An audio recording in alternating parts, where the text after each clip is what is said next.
Madame, monsieur, bonjour, bienvenue. Dans ce 10h, l'actualité en Côte d'Ivoire autour de l'intelligence artificielle. Le chef de l'État ivoirien insiste sur la pertinence stratégique de l'intelligence artificielle dans le monde, mais pour la Côte d'Ivoire.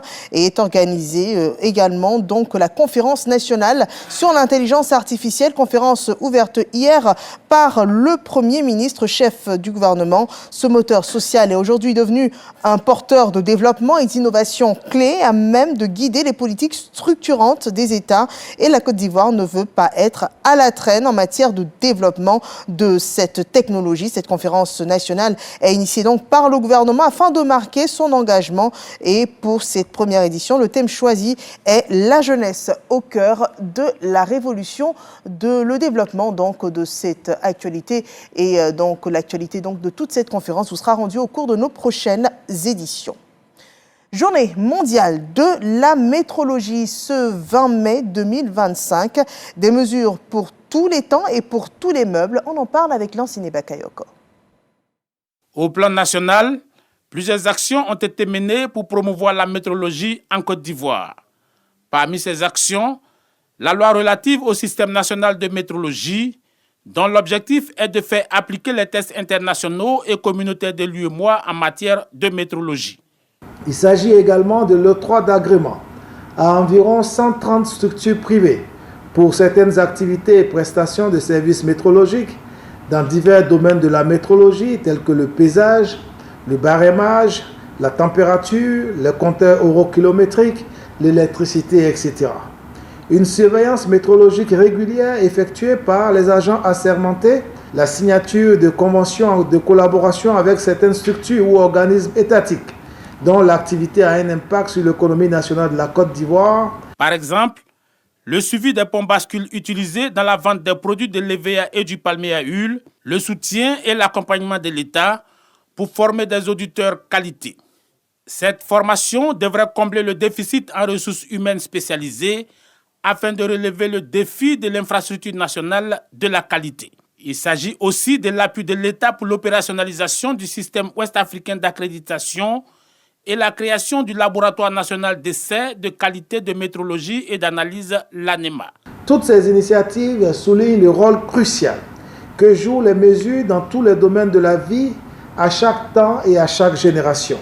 Il convient alors d'accorder une importance capitale à la vulgarisation de la métrologie dans notre pays. Le défi qui se présente à nous est clair: construire un cadre métrologique qui non seulement suivent le rythme des découvertes scientifiques, mais servent également toutes les nations de manière équitable et fiable. La Journée mondiale de la métrologie est un moment privilégié car elle consacre l'anniversaire de la Convention du Maître, qui est le traité international signé le 20 mai 1975 à Paris, afin d'établir une autorité mondiale dans le domaine de la métrologie. La ministre de la Femme, de la Famille et de l'Enfant, Nassénéba Touré, s'est rendue hier sur le site du sinistre à Adjamé, dans la commune d'Adjamé.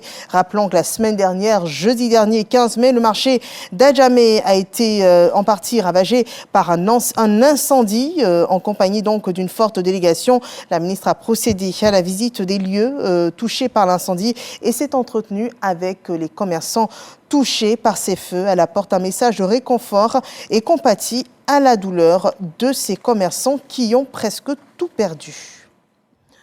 Un événement sur la santé mondiale. La ville de Genève, en Suisse, accueille l'ouverture de la 78e Assemblée mondiale de la santé et de la session du comité exécutif de l'Organisation mondiale de la santé. Les 193 États membres auront pour principale fonction de déterminer les politiques de l'institution internationale en termes de standardisation de la nomenclature des dispositifs médicaux, de financement des personnels de santé et de riposte face aux urgences sanitaires. Et puis l'État de Côte d'Ivoire, représenté par la ministre de la Santé et de l'Hygiène, le ministre de la Santé et de l'Hygiène publique et de la couverture maladie, ambitionne de partager ses expériences dans les domaines de la mobilisation des ressources.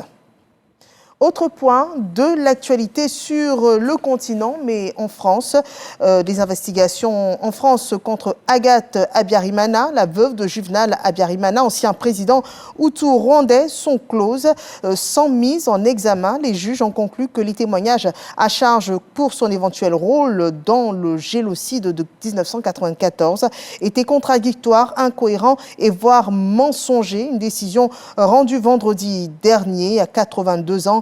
Elle échappe à ce stade à un procès. Elle était visée depuis 2008 par cette enquête ouverte en France pour complicité de génocide et crimes contre l'humanité.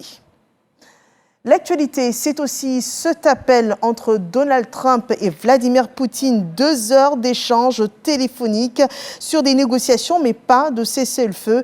Et l'Ukraine, elle se réveille toujours sans aucune avancée pour un éventuel cessez-le-feu. La Russie et Donald Trump ont échangé sur comment il fallait démarrer des négociations en vue d'un cessez-le-feu. Donc, dans un appel entre Vladimir Poutine et Donald Trump, lequel n'a cependant pas consenti à arrêter les combats sans condition. On parle bien de Vladimir Poutine, et comme donc sans condition réclamée par Washington et Kiev.